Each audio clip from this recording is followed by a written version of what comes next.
people teach fundamentals. I don't teach fundamentals. Like, that's kind of the way that you're framing it, but it's not true. There are fundamentals contained in every single movement in jiu-jitsu.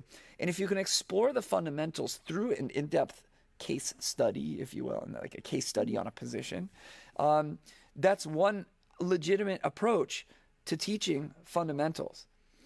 As Ray, I don't know if Tasha got the class because Tasha was only here for 3 months.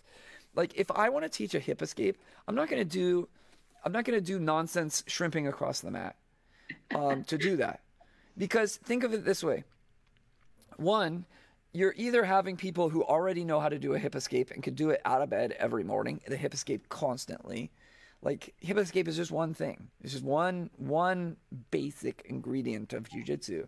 But what happens when you get a new student in is you're like, here's really quick how you do it, as like everybody's doing it. You know, you're just trying to get them up to speed. Here, you put flatten your leg like this, push like that, and then don't even get a detailed breakdown on the context of what they're doing. Like, in this context, do you want a hip escape? So they think a hip escape goes like this often, where you hip escape, you center up, and then you do the other side.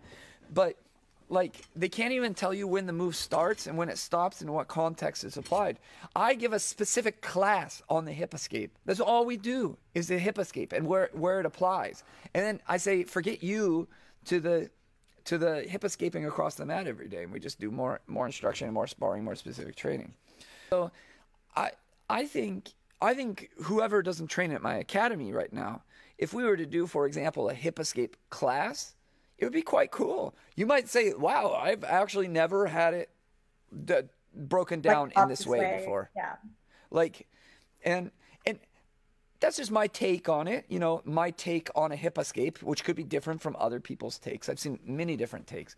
The hip escape is like this crazy polarizing move in the sense of like, here's the correct way to do a hip escape. You should click X anytime anybody says correct.